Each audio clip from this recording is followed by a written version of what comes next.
साथियों, हिंदी साहित्य में आप सभी का स्वागत है। मैं विमलेश कीर्ति उपस्थित हूँ एक नए वीडियो के साथ, जो आज की टॉपिक है महादेवर्मा की श्रृंखला की कड़ियाँ के अंतर्गत युद्ध और नारी।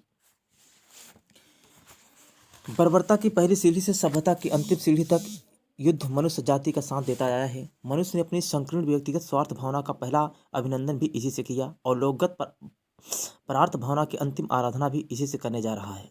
समय के आगे बढ़ने के साथ ही उसकी पत्थर की भारी तलवार, लकड़ी, लोहे और इस्पात की बनते बनते अब पहले से शस्त्र गुण अधिक भयानक अस्त्र में परिणित हो गई है। दूर के शत्रु को बेधने वाले कम तीक्ष्ण बाण मशीन गन के पूर्वज बन बैठे हैं। इतने युगों में मानव जाति ने केवल अनेक प्रकार के वस्त्राभूषणों से अपने को सजाना, ऊंची ऊंची गगनचुंबी अट्टालिकाओं में बसना, अनेक प्रकार के अप्राकृतिक सुस्वादु व्यंजनों से शरीर की पालना और जाति, वर्ण, देश, राष्ट्र आदि दीवारें खड़ी करके रहना, अनेक नियम उपनियमों में शासित होना और शासन करना ही नहीं सीख लिया है, वरन उसने अपने मार्ग में बाधा पहुंचाने वाले व्यक्ति की प्रत्येक सांस को विषाक्त कर देने वाले अनेक उपाय भी खोज निकाले हैं।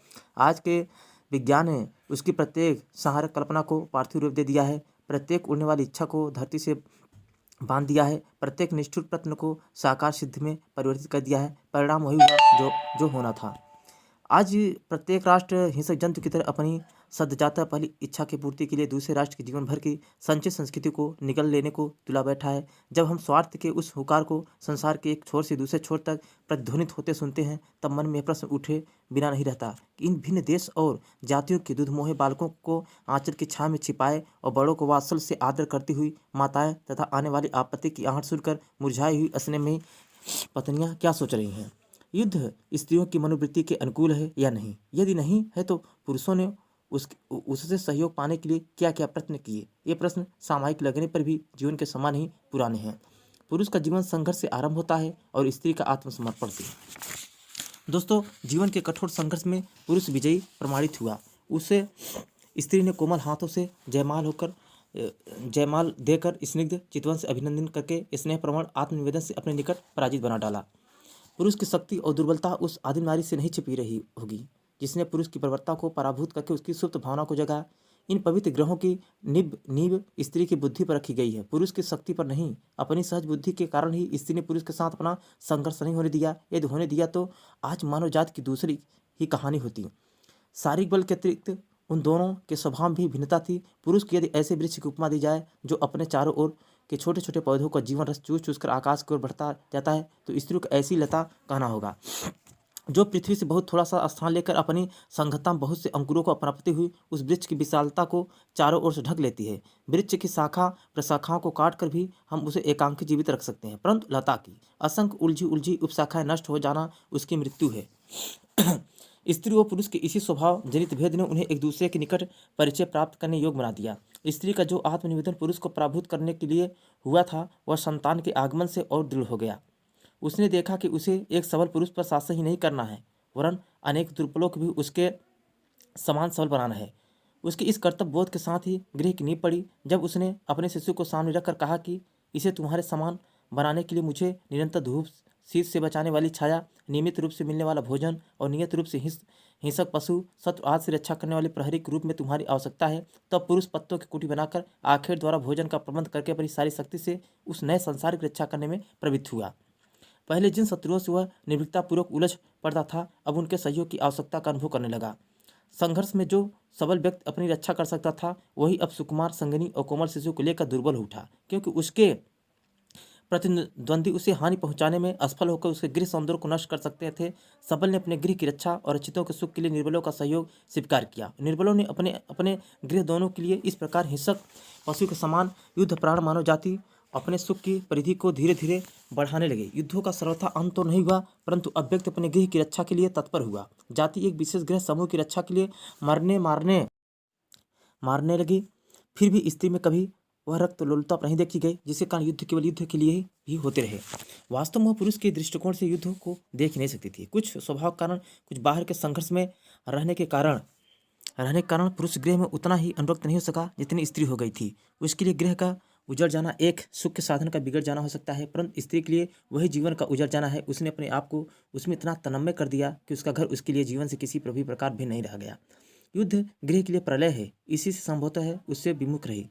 युद्ध के लिए वीरों को जाता देख कर पुरुष सोचेगा, देश का कितना गुरु महत्व इनके सम्मुख है। स्त्री सोचेगी कितने अंतर्नाश से पूर्ण घर इनके पीछे है। एक कहेगा यह जा रहे हैं क्योंकि इनका देश है, दूसरा कहेगा यह जा रहे हैं पर इनके स्नेहमयी पत्नी और बालक हैं। स्त्री केवल शारीरिक और मानसिक दृष्टि से ही युद्ध की अनुरक्त नहीं रही, वरन युद्ध उसके विकास में बाधक रहा। जिसके कल की आशा नहीं, जिसके नेत्र मृत्यु की छान नाच रही है, उस सैनिक को निकट स्त्री केवल स्त्री है। उसके त्याग, तपस्या, साधना, प्रेम आदि गुणों का वह क्या करेगा? इन गुणों का विकास तो साहचर्य में ही संभव है। सवेरे तलवार के घाट उतारने वाला वीर स्त्री के रूप मंदिरा का केवल एक घूंट चाह सकता है। वह उसके दिव्य गुणों का मूल्य आंकने का समय कहाँ पाए? यदि पा भी सके तो उन्हें कितने क्षण पास रख सकेगा। इसी से प्राय युद्धकाल में स्त्री संपूर्ण स्त्री कभी नहीं बन सकी। कुरुक्षेत्र की रुधिर स्नाता द्रौपदी न महिमामयी जननी के रूप में हमारे सम्मुख आई और न गौरवान्वित पत्नी के रूप में प्रकट हुई। वैभव की अन्य सामग्रियों के समान वह शत्रु भय से भागते फिरने वाले पांडव भाइयों में बांटी गई है। युद्ध का निमित्त मात्र बनकर जीवित रहने के लिए बाध्य की गई। वास्तव में स्त्री के गुणों का चरम विकास समाज के शांतिमय वातावरण में ही है, चाहे समय के अनुसार हम इसे न मानने पर बाध्य हों। स्त्री के स्वभाव और गृह के आकर्षण ने पुरुष को युद्ध से कुछ विरत अवश्य किया, परंतु इस प्रवृत्ति को पूर्णतः दबा देना संभव नहीं था। बाहर का संघर्ष भी समाप्त नहीं हो सकता था। समय ने केवल स्वार्थ को विस्तृत कर दिया। फलत व्यक्ति जाति देश या राष्ट्र विशेष स्वार्थ से अपने स्वार्थ को संबंध कर परार्थ सिद्धि का अभिनय साकारने लगा। सुख के साधनों के साथ पिपासा ही बढ़ी। स्वत्व की भावना के साथ अपने अधिकार को विस्तृत करने की कामना भी विस्तार पाने लगी। आज इस भौतिकवाद के वातावरण मनुष्य बर्बर युग के क्रूर पुरुष से अधिक भयानक उठा। बाहर संघर्ष है, कर्मक्षेत्र इतना दुरुच्छ है कि पुरुष स्त्री और गृह को जीवन की आवश्यकताओं में एक समझता है, परंतु उसे यह सहा नहीं कि स्त्री उसकी अधिकार लिप्सा बाधक बने। उसकी इच्छा की सीमा नहीं है, इसी से युद्ध संख्या की भी सीमा नहीं तथा अन्याय और अत्याचार की भी सीमा नहीं। यदि स्त्री पग पग पर अपने आंसुओं से उसका मार्ग गीला करती चले तो यह पुरुष के साहस का उपहास होगा। यदि वह पल पल में उसे कर्तव्य अकर्तव्य समझाया करे तो यह उसकी बुद्धि को चुनौती होगी, और यदि वह उसका साहचर्य छोड़ दे तो उसके जीवन की रक्षता के लिए दुर्वह होगा। अंत पुरुष ने इस बाधा को दूर करने के लिए जो सहज उपाय ढूंढ निकाला, उसने सभी दुश्चिंताओं से उसे मुक्त कर दिया।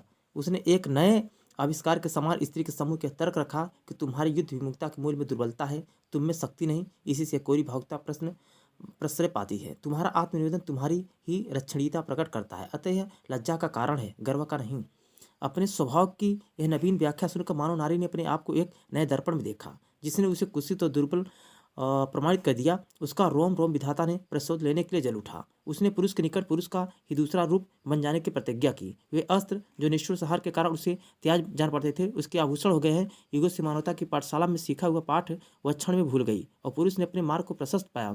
आज के पुरुष ने स्त्री पर जो विजय पाई वह मानव जाति के लिए चाहे उपयोगी न हो, परंतु उसे संकीर्ण स्वार्थ के लिए आवश्यक है। पुरुष स्त्रियों की ऐसी सेना बना रहा है जो समय पर उसके शिथिल हाथ से अस्त्र लेकर रक्तपात न बंद होने देगी। सहानुभूति को गर्व के भारी पत्थर से दबाकर मनुष्यता को चित्कार सुनेगी और स्नेह को वैभव का बंदी बनाकर अपने आप को कृतिकार समझेगी। सुदूर भविष्य के गर्भ में क्या, यह तो अभी कह सकना संभव नहीं, परंतु आज की निस्तब्धता में किसी आंधी की ही सूचना छिपी हो तो आश्चर्य नहीं। इसी युग में नारी ने ऐसा वेश बनाया, यह कहना इतिहास की उपेक्षा करना होगा। अनेक बार उसने आपत्तिकाल में अस्त्र धारण कर शिष्टा का पथ छोड़कर सहार का कार्य किया, परंतु भेद इतना ही है कि वह क्षणिक ही आवेश बुद्धिजन न होकर आशंका जन था। उसमें और इसमें इतना ही अंतर है जितना प्रयत्न और सिद्धि में। पहले का भाव संस्कार नहीं बना सका, केवल एक अधिक सुंदर सत्य की रक्षा के लिए उसने असत्य का परिहार स्वीकार किया था। आधुनिक युद्ध प्रिय राष्ट्रों की नारियों में यह संस्कार जन्म पा रहा है कि करुणा, दया, स्नेह आदि स्वभावजात गुणों के संहार के लिए यदि पुरुष जैसा पाशविक बल उनमें न आ सके तो उनकी जाति जीने योग्य नहीं है। इसी से वह मात्र जाति अन्य संतानों का गला काटने के लिए अपनी तलवार में धार देने बैठी है। जय हिंद दोस्तों, सभी छात्र छात्राओं को यह युद्ध और नारी